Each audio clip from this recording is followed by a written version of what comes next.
ជំរាបសួរអ៊ំពូមីងទាំងអស់គ្នាចាគ្រាន់ថាចេញក្បាលវីដេអូមកហ្នឹងគឺថាឈ្ងុយឈ្ងប់តែម្ដងថ្ងៃហ្នឹងយើងស្ងោរជីឆាយអញ្ចឹងហើយតោះមកមើលការធ្វើទាំងអស់គ្នាក៏ប៉ុន្តែ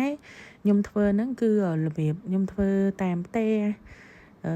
ស្ត្រីមេផ្ទះអ្នកម្ដាយធម្មតាអត់មានជាចុងប្រើអាជីពអី Master Chef អីណាចាអញ្ចឹងអាចមើលឃើញហើយខ្ញុំជាទូទៅខ្ញុំធ្វើស្ងោរជីឆាយនៅផ្ទះខ្ញុំគឺ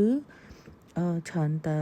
ប្រើសាច់ជ្រូកច្រាមចាយើងម្លេងវាអីយើងមានថ្លើមមានអីតិចតួចទៅយើងមានការ៉ុតមានអីដាក់ទៅតែ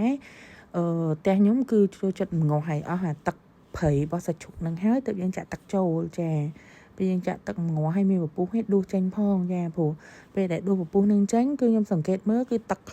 សឡយើងថ្លាហ្មងទោះជាខ្ញុំឆាពីក្បាលទីក៏ទឹកហ្នឹងថ្លាដែរចា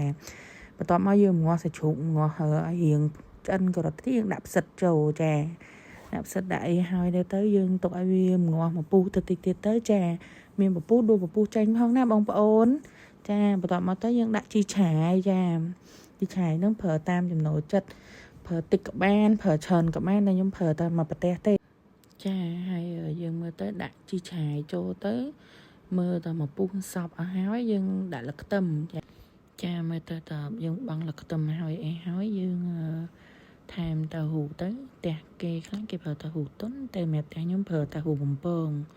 ចាដើម្បីវាមានរសជាតិឆ្ងាញ់ប្លែកបែបទៀតណាចាហើយកន្លែងបងគ្រឿងគឺបានបងគ្រឿងអីតាមចំណូលចិត្តរបស់បងប្អូនអរគ្នាទៅចា